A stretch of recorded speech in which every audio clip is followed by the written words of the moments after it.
it up.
I don't know if you guys can hear me, but I didn't realize that this mic wasn't on until I just looked down like, why isn't my stuff moving? So give me a minute.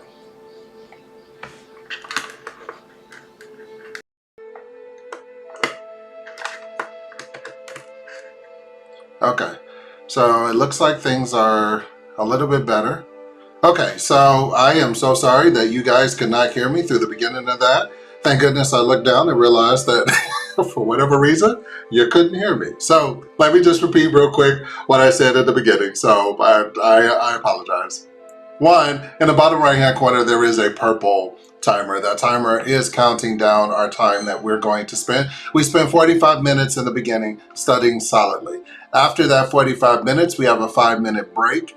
Typically, I will warn you about the 5-minute break ahead of time. Sometimes that's not the case if I'm involved in something. The screen will automatically tell you that it is break time. Please get up, check your phones, get you some coffee, whatever it is that you need to do. We'll come back. We have a 5-minute recap at that point, and then we're out of here. We study for just 1 hour. We keep it simple, and we're out the door. Okay, so we're going to get back since now I understand that you guys can hear me a lot better than before. Here is what we're doing. So the question that I asked was this, is specifically, what if there is so much data that we have each day that's being created, why is it that computers can't just go through and crunch that data?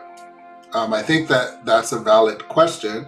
I believe, in, again, I am still learning and ignorant about this particular field. I have some insights, but I believe the reason why they can't just do it is because computers can crunch the data.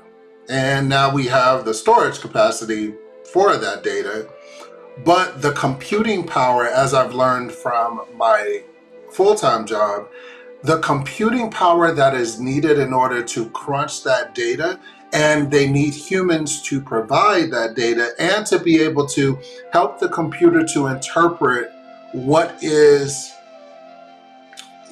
what is one thing over the other. The computer can't decipher that. It only can look at the data. So you need a human to be able to look at that data and insight and be able to say, oh, based off of what was calculated, this is what's there. And that's the only thing that a human can do. So that's why there's not just, computers just doing this, in my opinion. But I'm going to finish reading. I just wanted to put that out there. And thankfully I did, because I noticed that there was a problem, or there is a problem.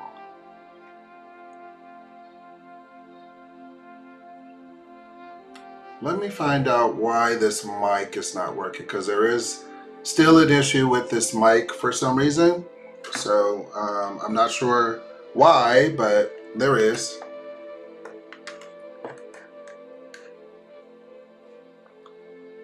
You guys can still hear me, but the particular mic that I am running right now is running into an issue. So I'm going to have to figure out that issue a little bit later, but for right now, you can still hear what I'm saying. So I am going to do one other thing, though. I do want to figure out why there is, why this mic isn't working right. So you guys can continue on. I'm just making sure like why the mic isn't working right.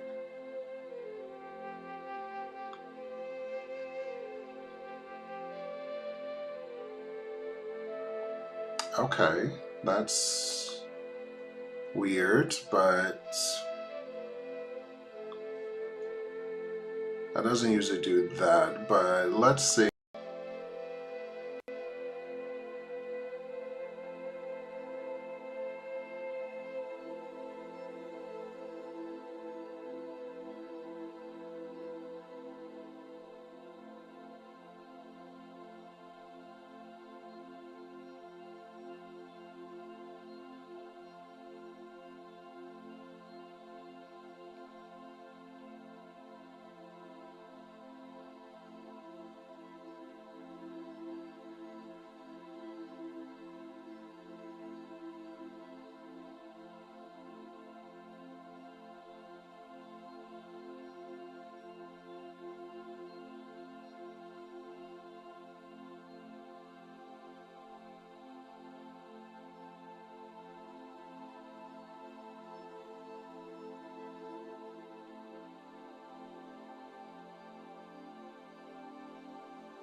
All right, so I just prefer, there's something going on with like the mic itself. Um, so I'm trying to figure out why the mic is not working right.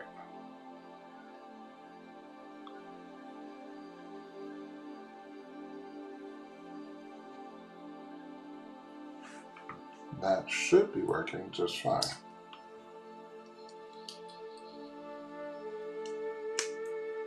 Based off of everything that I can see, should be just fine. Okay, well, we are going to continue on, and as we figure out what's going on, we'll make the switches as we need to. And there, look at that. Now our beautiful microphone is there, and you guys can probably hear me much better. Thank goodness. Okay, so now let's move on. Since we got about 30 minutes, let's try to quantify the amount of data that exists in the world. Oh, this should be fine.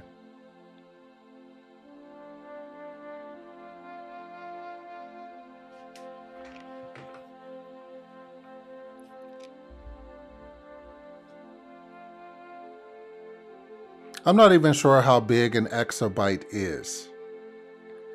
To give that a little perspective, the file containing the text of this chapter is around 100 kilobytes. So Schmidt's estimates is that the world in 2010, wow, so 12 years ago, had total knowledge that is about the size of 50,000 copies of this book.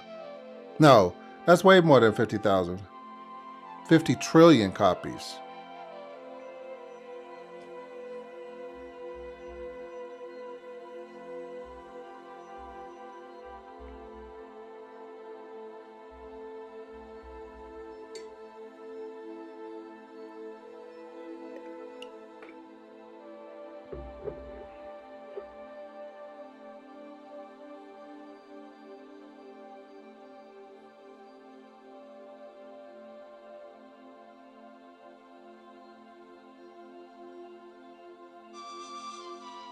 Wow. That's amazing to think about how much they're saying. Okay, so he said 1,000 exabytes or 1 zettabyte of data, okay, stored, and that was 2012. That was the collective knowledge of all humans that have put their information online at the time. Schmidt, which was uh, the CEO of Google, quoted 1,000 exabyte. My goodness. Can you imagine the amount of electricity and storage required to store that amount of data? I mean, you would have to have, I don't even know how many data warehouses in order to store that amount of data. Because that's not a data farm. It's just like, that's not even, how many data warehouses does it take to store 1 zettabyte of data? It's like all across the world.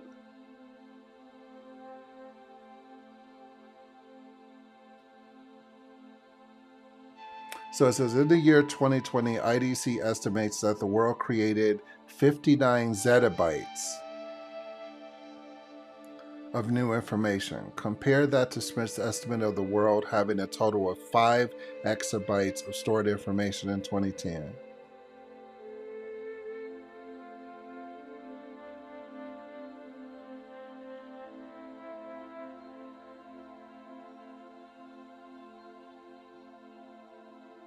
And what's interesting is we are collecting so much data, and then we are unconcerned with where that data is being stored or used as the general consumer. Now, I'm only making that as a generalized statement. That is not necessarily, some people might be just fine with their data, but as I'm starting to study more about data analytics, I start to see like the amount of data that we give over to, big data companies without really considering where is that data going to be stored and how is it going to then be used.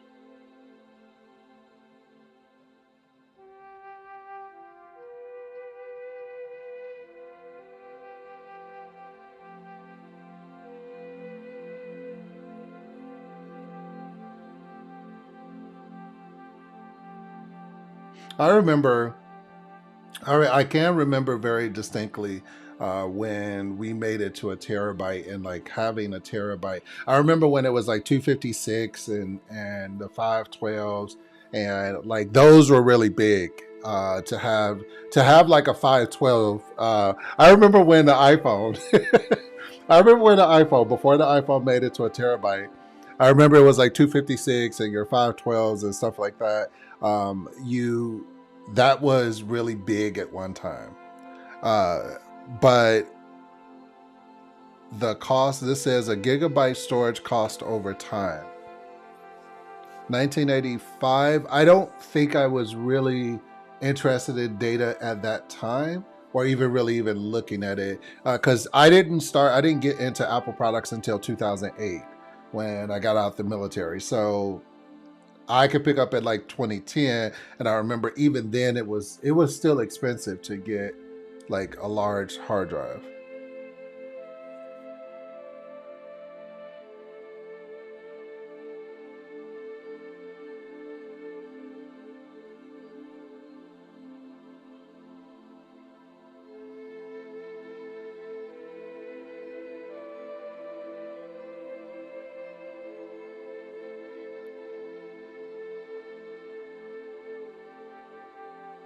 Actually, it's interesting that they're talking about computing power because I am switching over. I found out that for the longest time on my external hard drive, I have been able to do my video projects and, I stored my, kind of my documents and stuff that I did, I stored that in the cloud. Well, as I've started to learn more about data analytics and being able to want to control that data myself and for my family, I am going to be putting a NAS in my house, which is a network attached storage, as opposed to you having a cloud storage like Google and iCloud. I'm going to have my own at my home. I know for some of you guys that's not really even a big thing, but for me, that's a big to do. One thing that I found out was the manufacturer of the NAS that I'm getting, which is a Synology NAS, the particular one that I want, they have been back ordered for like 3 weeks. And I kept figuring out like, are we still in that chip shortage that we had like what, like 6 months, 7 months ago?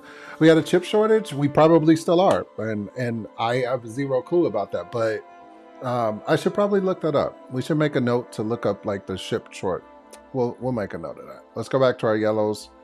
I want to find out, are we still in a chip shortage?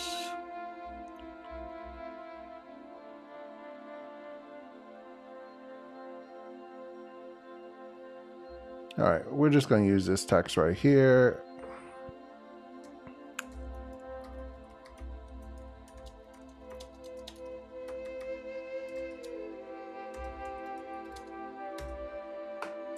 No, you're fine. Come on into class. That's fine. We're just going through having conversations.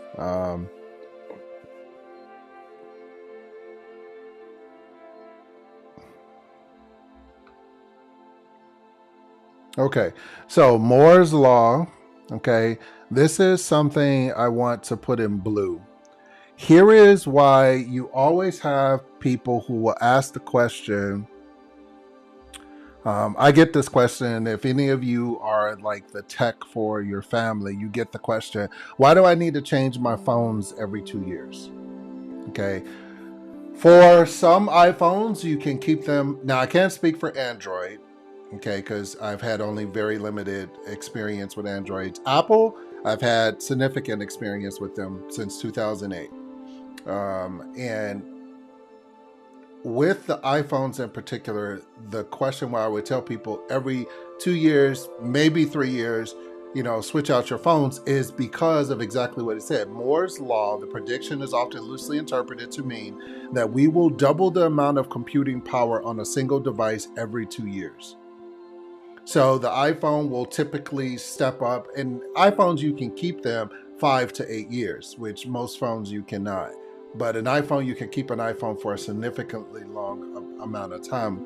But nonetheless, being able to update because the computing power is going to increase over a period of time, 2 years, as they say, um, is a good thing to know.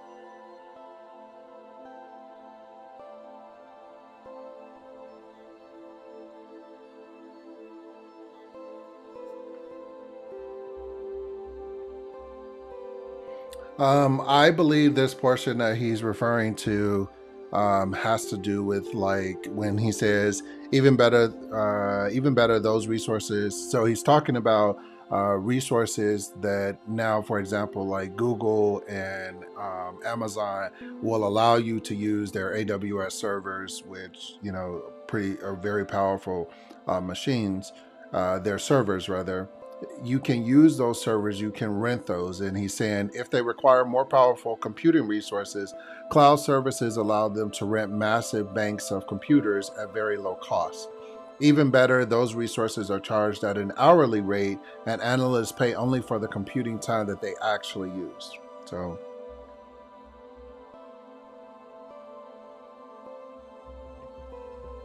yeah, so this is an image of the storage costs over time as time has elapsed. The price of uh, massive storage versus the time frame.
They found data analytics and data scientists are the most in demand of any career field, closely followed by several other analytics fields. So that would tell you, or that would tell me, that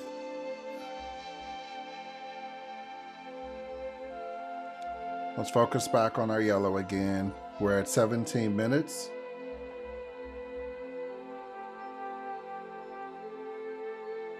It's interesting when you look at these top three in demand jobs, right?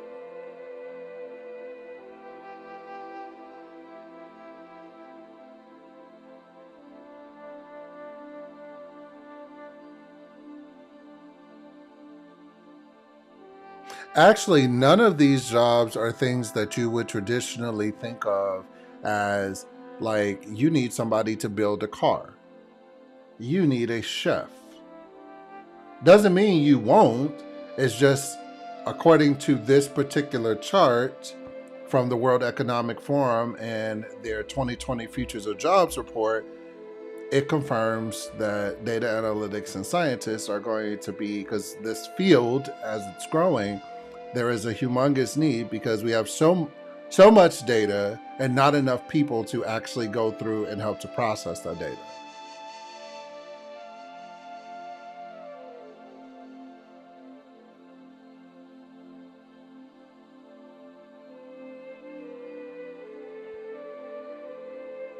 Now, there is, I am also taking a course from Google, their data analytics course. I am going to the next course here soon. I'm on 6. There are 8 courses that you have to take in order to get the Google certificate. So it follows the same thing, like how do you acquire the data, like how do you get it, how do you clean it, how do you analyze it. We haven't gotten to the visualization and the reporting part yet, but it's interesting that it follows the same process.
No, you can put your questions inside there. It doesn't matter whatever you're watching this on, you can just type a question and they come to me, it's fine.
Okay, so EDA,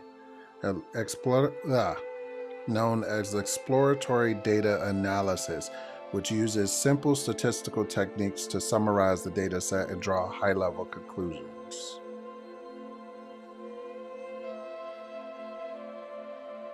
I think that's something that we should highlight. I could see that being a test question.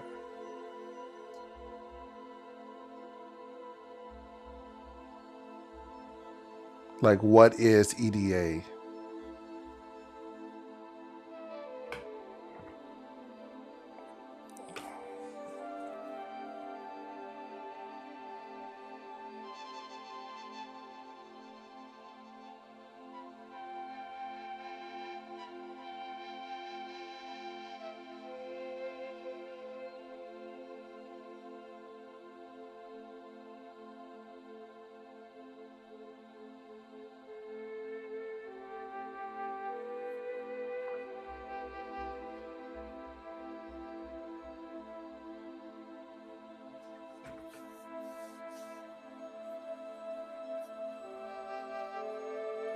This is such a big statement, even though it's only one sentence. The human mind excels at processing visual information and isn't so good at handling large quantities of numeric data.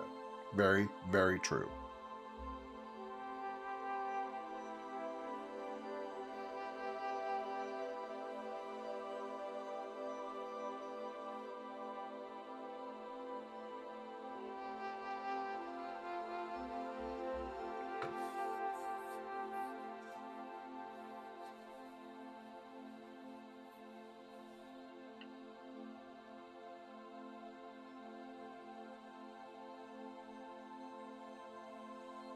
Hey, good morning. Good morning. How are you guys? Come on in.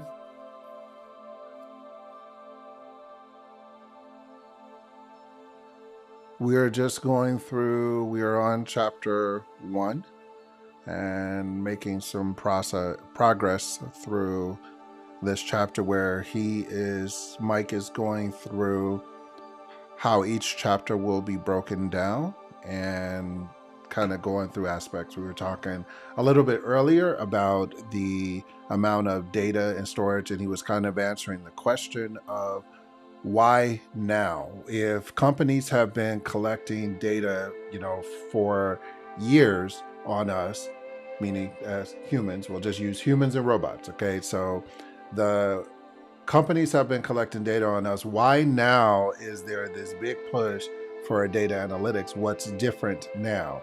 And he was pointing out that the amount of storage, okay, so now we have the amount of storage.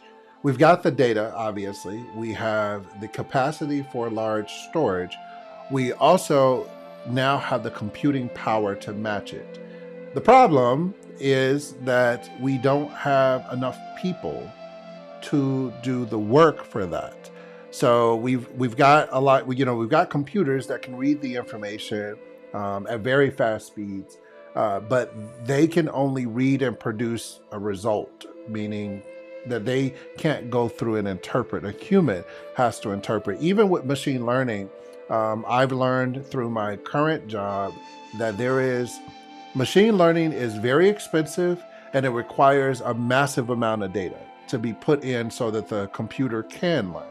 So, and that takes a long period of time, which I did not know. I don't think a lot of people know that in just the regular population if you're not dealing with machine learning. So, as I've learned, that's what we're talking about here. We're just going through, he's just breaking down like what you can expect.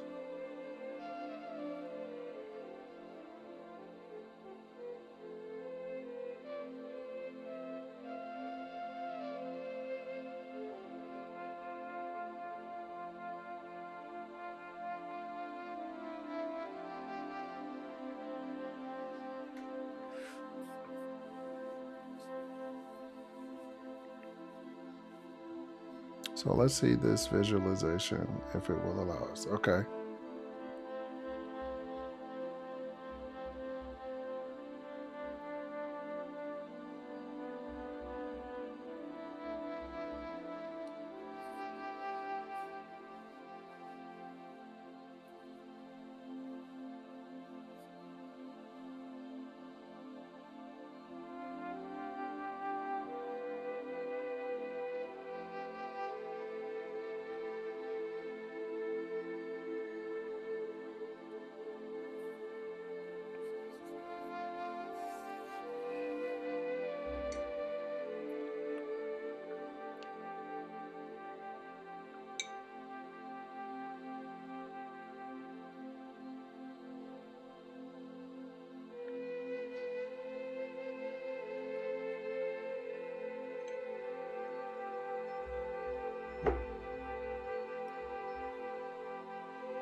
Oh, okay. So this was what he was talking about when he's saying you create a visualization. So you would take data like this, which our brains don't normally. We have a challenge with being able to look at this and conceptualize it and see this is states versus average tuition and what region they're in. So as you're going along, he's saying like this is hard for you to visualize and to see that the average tuition, for example, is higher in particular areas of the country. However, if you were to look at this map, you could see, hey, based off of the darker areas, California, some places even in Illinois where I am, they have the tuition is higher. So,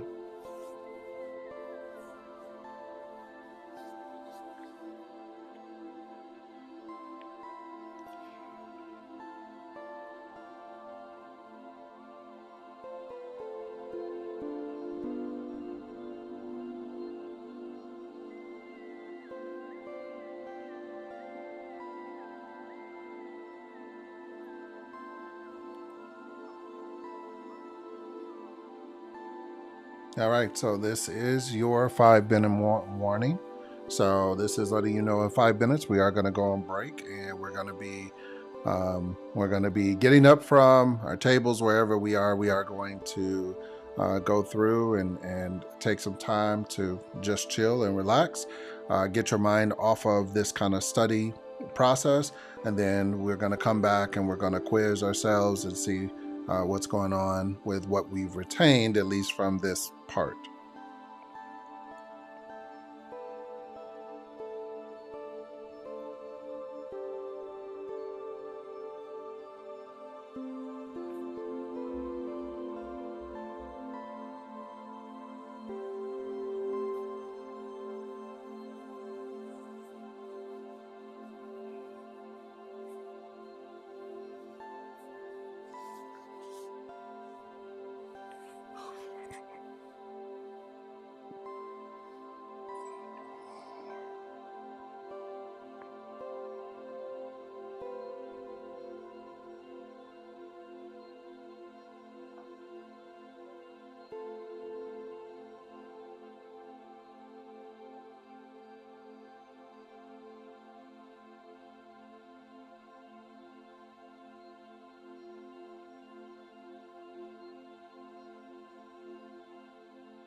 Okay, so he's in this area.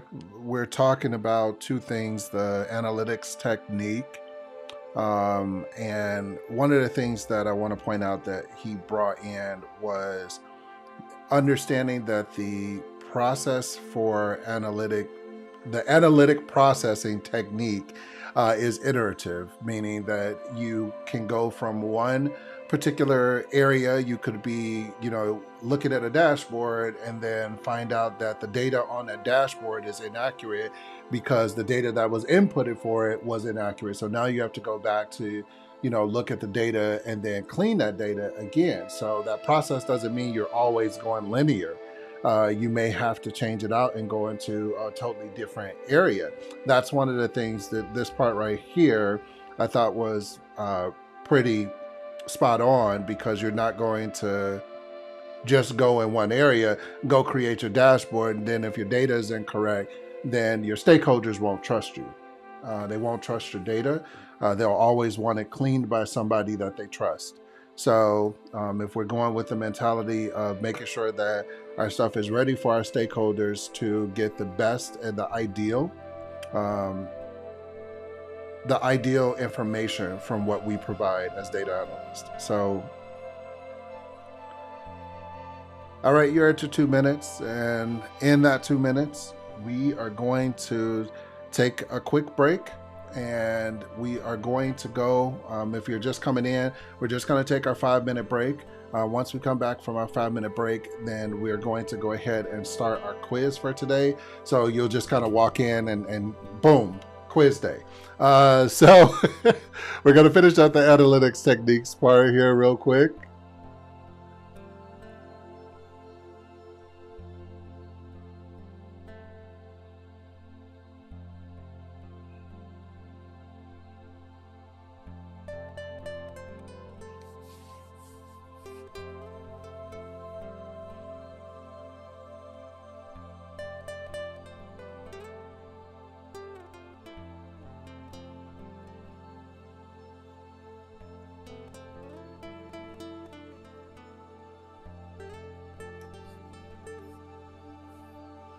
I didn't know there were different types of analytics techniques. I just thought of it as just analytics, period.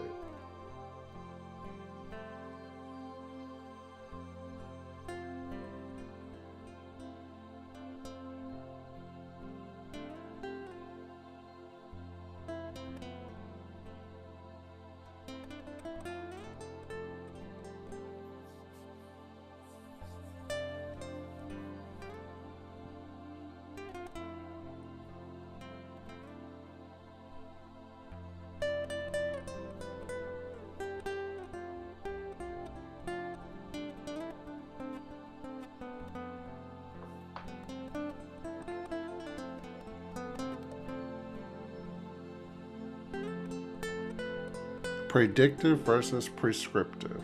Interesting. I'm sure we're going to have that as a test option, is predictive versus prescriptive. What type of analytics is prescriptive?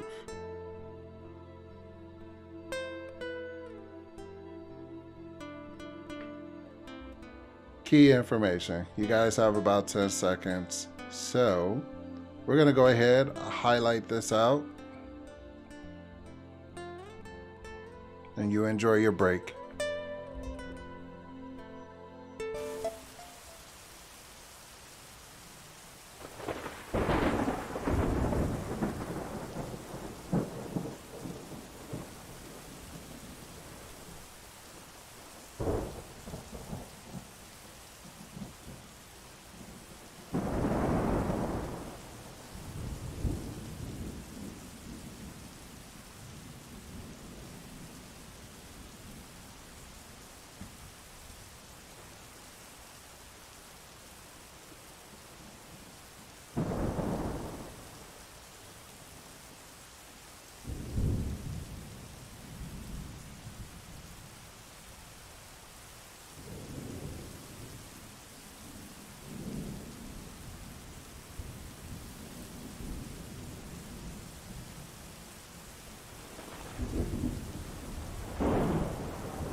All right, welcome back, you guys. Welcome back. Let's go ahead. We only have 5 minutes here, as you see in the clock. So let's go ahead, build out a quiz real quick. We are not going to do practice exams. We're just going to do chapters. And at this point right now, let's just do chapters. It's fine. And since we only have 5 minutes, we usually do 4 questions. Let's take our quiz. The sales of a grocery store had an average of 8,000 per day. The store introduced several advertising campaigns in order to increase the sales. To determine whether the advertising campaigns have been effective in increasing sales, a sample of 64 days of sales was selected, and the sample mean was 83,000. The correct, null, and alternative hypothesis to test whether there have been significant increases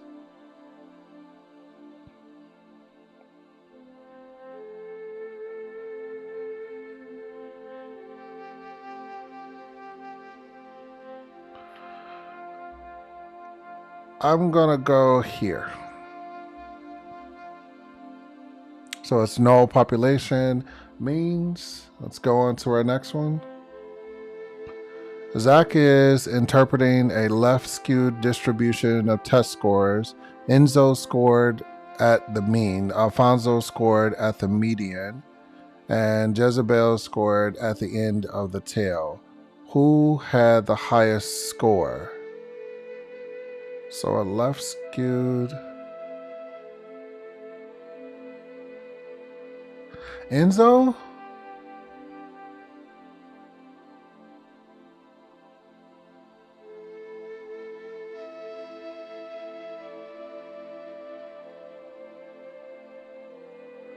So that would mean Alfonso.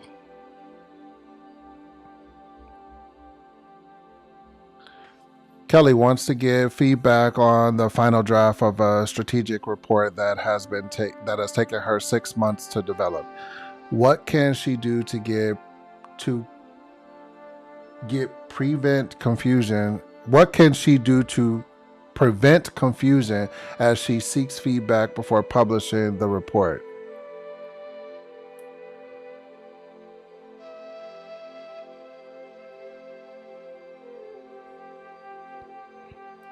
I'm going to go based off of time. I'm going to go here because you don't want them to think that the report that you're putting out is the final. Taylor wants to investigate how manufacturing, marketing, and sales expenditures impact overall profitability for a company. Which of the following systems is most appropriate?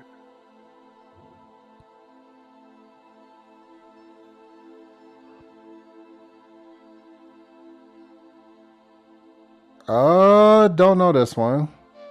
Just took a guess. So because Taylor needs. Yeah, I just thought because she had to go for manufacturing, marketing, and sales, I didn't think Data Mart at all because that was just going to be, like small ones. All right. So they gave us a 75 on that one. And when we go back to our main now,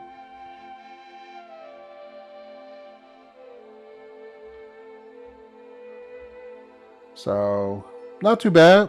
All right, you guys, that is it. We are done for the day. Quick, easy 1 hour study time. I appreciate you guys hanging out with me. You wanted to know what this is. This is the study book. This is the study for that you get in the book. So this comes, you sign up for it, they give you a PIN number, and then you get the study bank of questions to help you to better understand what you're reading. And so we use that to kind of conceptualize. I might start opening the study group with that and just doing like a quick little, quiz builder for, 5 minutes or something like that. And then do 5 minutes at the end. That way we could get more questions because this will tell us flashcards we haven't really done because really haven't studied a lot of flashcards, but maybe I might do that. I'll consider it. I'll see you guys on Friday. Okay.